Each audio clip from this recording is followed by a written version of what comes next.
So the judges have gone beyond their remit there, or have they simply been not being able to get the vocabulary right, if I may say that about I can't really comment on the judges' vocabulary. Yeah. I think Mr. Jung is quite right when he says that, the judges have an unenviable task. I've always maintained that this is a type of issue which ultimately, while it is justiciable, no one really wants it to be settled in that sort of way, and I think that the courts themselves are deeply conscious of that fact, and to a very large extent the notion of the courts being an arbitration board is also very much inherent in everything there. But having said that, I think whether the judges pronounced on the relevance or otherwise of Ram Janmasthan, partly because they were asked to. It's not but that do it you was think that the implication of that Ram Janmasthan pronouncement could also be read as not literally the birth of Lord Ram, no, although it was said that, but as sanctified by public prayer or words to that effect. It's a recognition of a certain tradition which has been acknowledged to have been existing which in could that not have been uprooted, which could not have been realistically and pragmatically uprooted. Which everybody has recognized that even before the dispute really happened, this tradition has been very much there. The belief that this is where Ram was, whether he was born in the place which is called the Chabutra or whether it's a Garbhagriha, there are two different variations of the tradition. But it is public belief and it's public sanction, and that is tradition. Right. There is a belief tradition. I don't think anybody has said that we have demarcated point X as being the place for the birth of Lord Ram. I think Ram is overreading. Okay, let's get Ram's. I'm going to get Yogen in a minute, but let's get Ram's reaction on the birthplace of Ram. The judgment.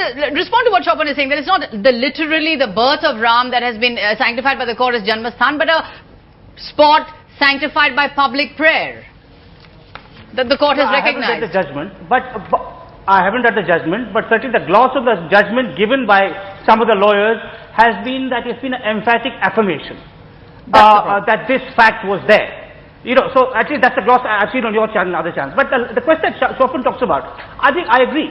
The judges were in an unenviable position. This is not a question on which they can adjudicate. I think they've also exceeded their brief probably out of the best intentions by advocating this kind of one-third compromise.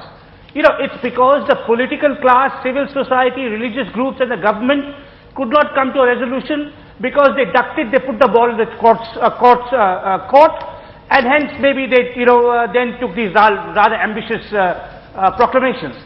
But in any case, all this is going to come up for review of the Supreme Court, so I think one shouldn't waste too much time dissecting even the nitty-gritty of the judgment. One shouldn't waste time, but on the broader picture, is this in some ways an assertion of majoritarianism?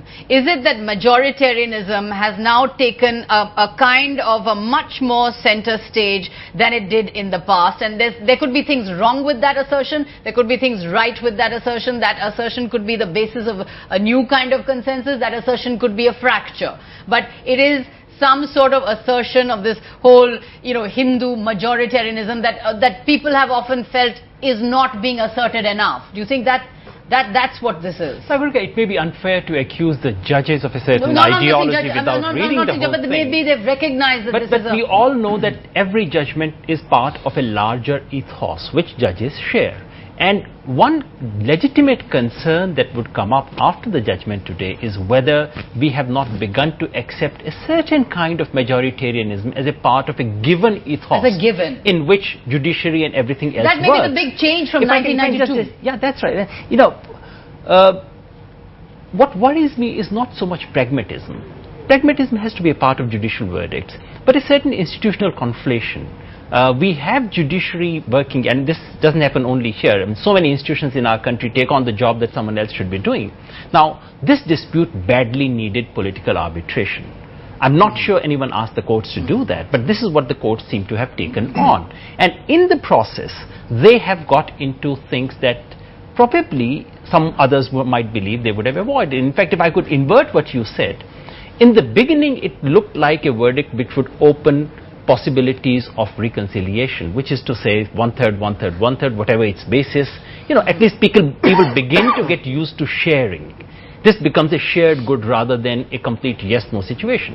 But the more I read the judgment, The Janmasthan the more it aspect, seems that they are taking, that the reasoning offered is something which probably might end up opening more wounds than actually healing. And that's a real and genuine concern here. If you allow Mr. Sharma's judgment, as it is written, the language in which it is written, to become the final verdict and Indian judiciary pronouncement. To be fair, that is only Mr. Sharma's judgment. No, but that I'm is the saying, one judge. if you but do if not, he has made those pronouncements, if no one challenges it, then it is the wisdom of this country. And just to get Ram right, this judgment, this clearly says, there is no dispute about it. His judgment clearly says the disputed site is the birthplace of Lord Ram. Full stop. That's what it says. I'm quoting from his own judgment. But that's obviously... This is not belief or anything. He says this is the place. Tempered.